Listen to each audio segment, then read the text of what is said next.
നമസ്കാരം. കഴിഞ്ഞ എപ്പിസോഡിൽ ഞങ്ങൾ പറഞ്ഞത് വീടിൻ്റെ മുകളിൽ ഫൈബർ ടാങ്കുകളിൽ എങ്ങനെ നമ്മൾ ചെടി വെക്കാം എന്നുള്ളതാണ്. അപ്പോൾ ടെറസ് ഗാർഡനിങ്, മിയാവാക്കി മാതൃകയിൽ ടെറസ് ഗാർഡൻ ചെയ്യുന്നതിനെക്കുറിച്ചായിരുന്നു. അത് ഇച്ചിരി എക്സ്പെൻസീവ് ആയിട്ടുള്ളൊരു കാര്യമാണ്. എക്സ്പെൻസീവ് എന്ന് മാത്രമല്ല, ചിലവുണ്ടെന്ന് മാത്രമല്ല, അതിനുവേണ്ടി ആളുകൾ ഒരുപാട് ബുദ്ധിമുട്ടേണ്ടി വരുന്നുണ്ട്. ഈ ടാങ്ക് ഉണ്ടാക്കി കൊണ്ടുവരിക, അത് ലോറിയിൽ കൊണ്ടുവരിക, ഇതിൻ്റെ ട്രാൻസ്പോർട്ടേഷൻ പറ്റിയത് കൊണ്ടുവരാനുള്ള കൂലി ഒക്കെ ചിലപ്പോൾ ഈ ടാങ്കിൻ്റെ അത്രയും തന്നെ വരും. ഈ അടുത്ത് എങ്ങും ഫൈബർ ടാങ്ക് ഉണ്ടാക്കുന്ന ആളുണ്ടാവണമെന്നില്ല, ഇതിനൊരു മോൾഡ് വേണ്ടി വരും, അയാൾക്കിത് ചെയ്ത് പരിചയം കാണില്ല, അങ്ങനെ പല പ്രശ്നങ്ങളും അതിലുണ്ട്.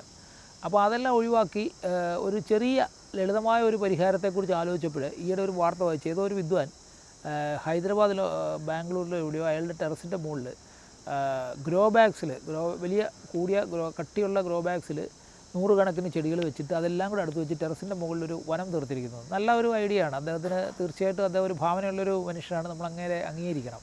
അപ്പോൾ അത് നമുക്ക് മിയാവാക്കിയിലേക്ക് ഒന്ന് പരീക്ഷിച്ച് നോക്കിയാലോ എന്ന് ഞങ്ങൾക്കൊരു തോന്നലുണ്ടായി. അപ്പോൾ അതിൻ്റെ ഭാഗമായിട്ട് നമ്മൾ ഈ നാട്ടിൽ ഏറ്റവും ചിലവ് കുറച്ച് കിട്ടുന്ന 2-3 സാധനങ്ങളുണ്ട്. അതിലൊന്ന് ഈ അച്ചടി മഷി വരുന്ന ബക്കറ്റുകളാണ്. അച്ചടി മഷി വരുന്ന ബക്കറ്റിന് ശരാശരി ഒരു 75 രൂപ, 30-35 രൂപയ്ക്കാണ് ഈ പ്രസ്സുകൾ അത് വിൽക്കുന്നത്. ആക്രിക്കടകളിൽ അത് കിട്ടും. അവർക്കത് ക്ലീൻ ചെയ്യാനായിട്ട് നല്ലൊരു ചിലവ് വരും. കാരണം ഇത് ക്ലീൻ ചെയ്യാൻ എന്തൊരു സൊല്യൂഷനൊക്കെ ഉപയോഗിച്ച് വേണം അകത്തെ മഷി മാറ്റാനായിട്ട്. അപ്പോൾ അവർക്കൊരു 75 രൂപ 100 രൂപ റേഞ്ചിൽ ആ ബക്കറ്റുകൾ കിട്ടാറുണ്ട്. ആ ബക്കറ്റുകൾ ഞാനിപ്പോൾ ഇവിടെ ഉപയോഗിച്ചിട്ടുണ്ട്. അത് സാമ്പിൾ കാണിക്കുന്നുണ്ട്. ഒരു 5 കൊല്ലം 6 കൊല്ലമൊക്കെ അതൊരു കുഴപ്പമില്ലാതെ ഇരിക്കുന്നുണ്ട്. ടെറസിലൊക്കെ നമ്മൾ അനക്കാതൊക്കെ ഇരിക്കുകയാണെങ്കിൽ അതിലും കൂടുതൽ കാലം ഇരിക്കുമെന്നാണ് തോന്നുന്നത്. കാരണം ചെടി മുകളിലേക്ക് വളർന്നു കഴിഞ്ഞാൽ പിന്നെ ഇതിൽ വെയിലടിക്കുന്നില്ല. ഈ പ്ലാസ്റ്റിക് പെട്ടെന്ന് അതിൻ്റെ ഒരു ക്വാളിറ്റി പോകാനുള്ളൊരു കാരണം അതിൽ വെയിൽ വീഴുന്നതാണ്. കുറേ കാലം വെയിലത്തിരുന്ന് കഴിയുമ്പോൾ അതിൻ്റെ ഇടതയ്ക്കൊക്കെ ഒരു ഭംഗം വരും, ആ സാധനം ഉപയോഗശൂന്യമായിട്ട് മാറും.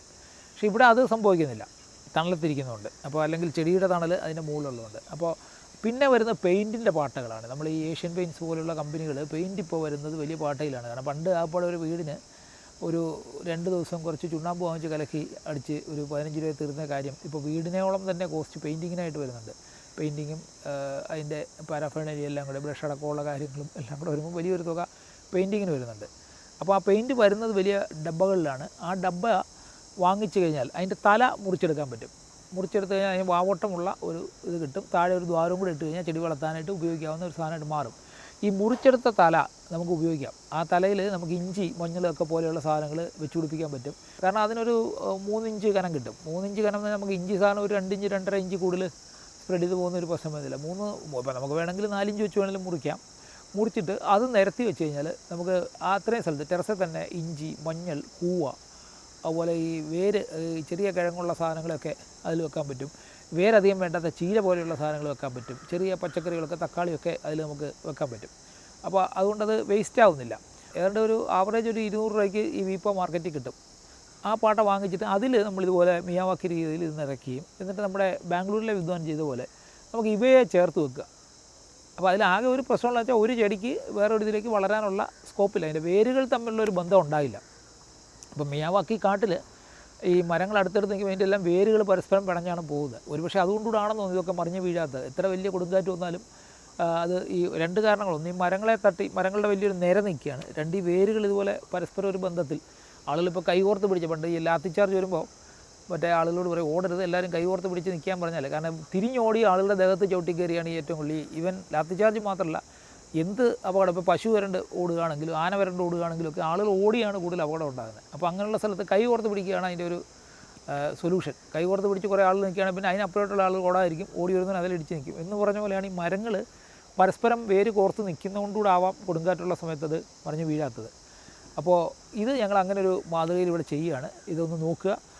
ഇതിൽ നമ്മൾ ഈ വീപ്പയിൽ ചേർത്ത് വെക്കുകയാണ്. ഈ വീപ്പയ്ക്കകത്തും ഇതേപോലെ ഒരു ചെടി വെക്കുന്ന കൂടാതെ അതിൻ്റെ ചുറ്റും ചെറിയ കുറച്ച് പച്ചക്കറി ചെടികളുടെ വെക്കാൻ ശ്രമിക്കുന്നുണ്ട്. നിങ്ങളും പരീക്ഷിച്ച് നോക്കുക. ഇതിൻ്റെ ഒരു ഗുണം എന്ന് വെച്ചാൽ ടെറസിൽ ഏത് ആകൃതി വേണേക്കാം. ഇവിടെ തന്നെ നമ്മളിപ്പോൾ 6 വീപ്പ് അടുപ്പിച്ച് വെച്ചിട്ടുണ്ട്, 12 വീപ്പ് അടുപ്പിച്ച് വെച്ചിട്ടുണ്ട്, എൽ ഷേപ്പ് വെച്ചിട്ടുണ്ട്, ഐ ഷേപ്പ് വെച്ചിട്ടുണ്ട്, എന്ത് ഷേപ്പ് വേണേൽ വെക്കാം. ഒരു അമീബയുടെ ആകൃതി വേണേലും വെക്കാം, കുളത്തിൻ്റെ ആകൃതി വേണേൽ വട്ടത്തിൽ വെക്കാം. അപ്പോൾ കാരണം വീപ്പ നമ്മൾ കല്ലെടുക്കുന്ന പോലെയാണ്, വീപ്പുകൾ എങ്ങനെ ചേർത്ത് വെക്കുന്നോ അതുപോലെ ഇരിക്കും. അതുകൊണ്ട് ഈ മാതൃക ഒന്ന് പരീക്ഷിച്ച് നോക്കുക. ഞാൻ പരീക്ഷിക്കുന്നതിൻ്റെ ഫലം എന്താണെന്നുള്ളത് അത് പരീക്ഷണം പൂർത്തിയാക്കി കഴിയുമ്പോൾ തീർച്ചയായിട്ടും നിങ്ങളെ കാണിച്ചു തരുന്നതായിരിക്കും.